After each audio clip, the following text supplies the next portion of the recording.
I hear stuff over there. Welcome to Southern Latitudes. You guys, this is not a project video at all.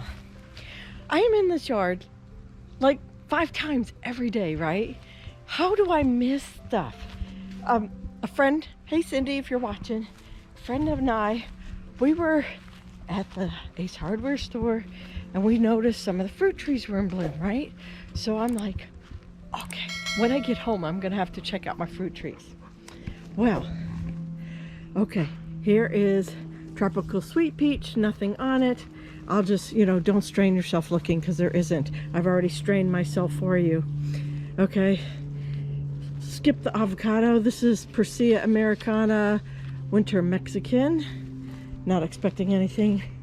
Black Zapote, not expecting anything. Although, maybe next year, right? It could surprise me with something. Then I get over here to my Sunred Nectarine, and I'm like, nothing, nothing, nothing, nothing. Something! So I did have a fall bloom, which they told me can happen as it matures. So even though this will probably not fruit and do much of anything, I'm guessing, right? But I'm like, okay, probably not gonna happen. We're good. But still exciting, fun, super fun to see that, right? Katuk growing really nice over here. Other Katuk number 2 not growing as well, but whatever. The light sometimes is different. I come over here.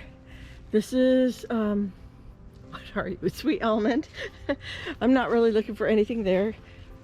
In fact, I don't really smell. Yeah, it's sort of between blooms, but that's okay, right?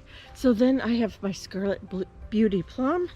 I gave it a nice summer solstice bloom, and so I cut everything back about here, which is about 5 feet, right? And maybe close to 6 feet, 5.5 something. And it put out these long shoots, right? Awesome. It's looking better than it has the past 2 years. So again, no blooms though, but that's okay, because I think then we're set up really, really, really nice for spring then. Okay, it's still a young tree. It's, it's not very thick at the trunk, in the base of that. Look at that, beauty berries trying to come through. I've been kind of peeking over here looking for pineapples in here too. This is another beauty berry, but kind of a late season one because I kept trimming it, and so it's like fighting to put on fruit. And I have here, while I'm at it, I got one over here too that did put on fruit. Okay. Ooh, I totally got to get all this grass out of here one day. But I'm not looking forward to it, right? Like, I'm gonna need some chain link armor for sharks. So anyhow, I don't know if you remember, but like I pruned this is jelly fig, and I pruned it, and I went ahead and saved, and I ended up with a couple fig babies, right? I gave one away, I got one, and I've got one sort of maybe coming. But then just now I'm potting Buddy, and I'm like, I have a fig. I have a fig. I absolutely cannot believe. I am so tickled to have a fig, and I'm giving it to Jack because he's the fig lover in the family, and I'm gonna take a picture of it and surprise him. He will be beside himself, even though that's not necessarily like one of the eating varieties. It is super cool that it is fruiting. And then let me show you what's behind you.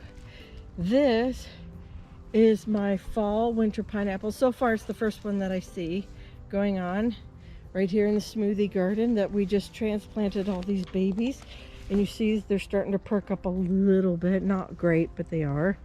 And then ooh, now these I knew were coming on, but it's been amazing to me that the papaya wasp has not bothered these. They are sticking on the tree so beautifully. I just super happy about that. I might actually get a papaya this year. I got one last year. For as many as it puts on there, I don't always get to eat them, so that's pretty exciting for me. Let me show you the other 2 figs that I have, just so you, I don't know, for the record or something. This one in over by my Grand Name Bananas. This is brown turkey fig, and I'm wishing now. I thought about cutting it back, you know, because it's just like on this long stem, and I should have cut it back. Now that I'm wishing, I'm kicking myself, right, because I didn't trim it back, and I might have had a brown turkey fig if I had. Okay, and one more. I have Chicago Hardy fig right here, along with the other flowers we just transplanted last week, and it has a lot of little, you know, signs of life. It defoliated, right? I don't know why, the heat, whatever, the storms, rain, the humidity, I'm not sure, but it defoliated, and now it looks like it may throw on some blooms. So we'll see. Maybe we'll get a fig out or two out of this one as well. Look at this just really quickly. This, which one is this? This is one of the Comfrena, raspberry Comfrena. Aren't they cute? They're starting to come on. It's adorable. So anyhow, and tomorrow, yeah, the babies come and pick I say babies, they're not babies. They pick the pumpkins. That'll be great. And then we have some football, and we got our football food, and I guess that's it. Y'all have a great weekend. All right, I just had to share the good news about I have a fig coming. I know some of you already have your big mature fig trees, but I don't, and we're starting from scratch, you know, 4 years ago, and probably these trees are only 2 and 3 years old. So I'm very excited. Now we can add figs to our repertoire of fruit trees in the backyard. So you guys take care, God bless, and I'll see you in the next one. Bye-bye.